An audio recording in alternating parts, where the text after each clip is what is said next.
लेकिन आज ये कहता हूं, मैं मां को परिभाषा देने वाला कौन? तब कहता हूं कल जब उठकर काम पर जा रहा था तो अचानक लगा कि कोई रोक लेगा मुझे और कहेगा खड़े खड़े दूध मत पी, हजम नहीं होगा, 2 घड़ी सांस ले ले, और इतनी ठंड और कोट भूल गया, इसे भी अपने पास ले ले। मन में सोचा मां रसोई से बोली होंगी जिसके हाथों में सना आटा होगा। मन में सोचा मां रसोई से बोली होंगी जिसके हाथों में सना आटा होगा, और पलट के देखा तो क्या मालूम था कि वहां सिर्फ सन्नाटा होगा। और पलट के देखा तो क्या मालूम था कि वहां सिर्फ सन्नाटा होगा। अरे अब हवाएं ही तो बात करती है मुझसे। ये कविता पढ़ता हूं, जब मैं लोगों की आंखों में आंसू देखता हूं तो मुझे लगता है मेरी कविता सार्थक हो गई, करुणा के द्वार खुल गए। तब कहता हूं अरे हवाएं तो बात करती है मुझसे। लगता है जब जाऊंगा जब कोई नहीं होता तो अंतरिक्ष बात करता है, वैक्यूम इंद्रवात बात करता है। अरे अब हवाएं ही तो बात करती है मुझसे। लगता है जब जाऊंगा किसी खास काम से तो कोई कहेगा दही शक्कर खा ले बेटा, अच्छा शगुन होता है। कोई कहेगा गुड़ खा ले बेटा, अच्छा शगुन होता है। पर मन इसी बात के लिए तो रोता है कि सब कुछ है मां, सब कुछ। जिस आजादी के लिए तुझसे मैं सारी उम्र लड़ता रहा वो सारी आजादी मेरे पास है। मित्रों, जब माया में बचपन में टोकती है ये मत कर, वो मत कर, यहां मत जा, ऐसा मत कर, वहां मत जा, तब हम आजाद होना चाहते हैं। और आजादी की कीमत क्या देनी पड़ती है तो सुनना कि सब कुछ है मां, सब कुछ। जिस आजादी के लिए तुझसे मैं सारी उम्र लड़ता रहा वो सारी आजादी मेरे पास है।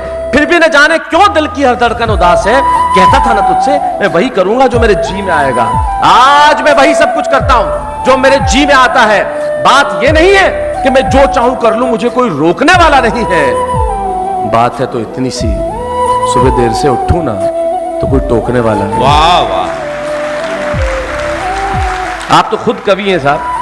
तब कहता हूं देर से उठूं ना तो कोई टोकने वाला नहीं है। आज आप मंच पे क्यों नहीं है? मुझे लगा आप कविता पढ़ेंगे। रात को देर से लौटूं तो कौन नाराज होगा भला, रात को देर से लौटूं तो कौन नाराज होगा भला। कौन कहेगा कि बार बार अब कहां चला, आपके जीवन से कुछ दृश्य चुराता हूं और आप ही को सौंपता हूं, सबके जीवन में होंगे।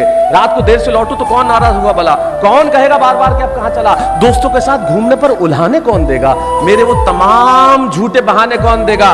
कौन कहेगा कि इस उम्र में क्यों परेशान करता है। राम, ये लड़का क्यों नहीं सुधरता है, पैसे कहां खर्च हो जाते हैं तेरे, क्यों नहीं बताता है, सारा सारा दिन मुझे सताता है। रात को देर से आता है, खाना गर्म करने को जागती रहूं, खिलाने को तेरे पीछे भागती रहूं, बहाती रहूं आंसू तेरे लिए। कभी कुछ सोचा है मेरे लिए? अरे मेरा तो क्या होना है और क्या हो रहा है, मेरा तो क्या होना है और क्या हुआ है, इस बुढ़िया का क्या होना है, क्या हुआ है। तू खुश रहना, यही दुआ है। अरुण, समझ सकता हूं मैं अरुण की माता जी जो हम सबकी प्रिय है, जो मेरी भी माँ है, वो दुनिया में नहीं रही कुछ दिन पहले। तो मैं अरुण के इस दर्द को समझता हूं कि ये क्या समझ रहा होगा। लेकिन जो अगली पंक्ति में कहना चाह रहा हूं वो समझना। मेरी कई बातें भूल जाइए, 2600 एपिसोड में मैंने आपको क्या कहा भूल जाइए, मैंने अपनी किताबों में क्या लिखा भूल जाइए, शैलेश पुरा की हर बात भूल जाइए। लेकिन एक वक्त मेरी याद रख लीजिए, जो कहने जा रहा हूं कि जब कोई नहीं होता तो क्या होता है। तू खुश रहना, यही दुआ। तूने, मेरा तो क्या होना है, क्या हुआ है, इस बुढ़िया का तो क्या होना है, क्या हुआ है, तू खुश रह लेना, यही दुआ है। और आज तमाम खुशियां ही खुशियां। गम ये नहीं है कि कोई ये सब खुशियां बांटने वाला होता, पर कोई तो होता जो गलतियों पे डांटने वाला। वाह वाह। और अंतिम पंक्तियां सौंपता हूं कि तू होती ना तो हाथ फेरती सर पर, हल्के से बाम लगाती, आवाजें दे देकर सुबह उठाती, दिवाली पे टीका लगा कर रुपए देती और कहती बड़ों के पांव छूना, आशीर्वाद मिलेगा, कपड़े मत फाड़ना, अगला कपड़ा अगली दिवाली को सिलेगा। बहन को सताता तो तू चांटे मारती, बीमार पड़ता तो रो रो के नजरें उतारती, परीक्षा से आते ही खाना खिलाती, पापा की डांट का डर दिखाती, फिर पापा की डांट से तू ही बचाती।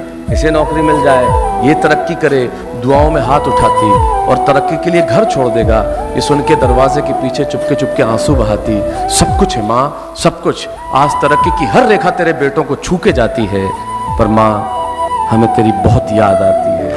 वाह वाह।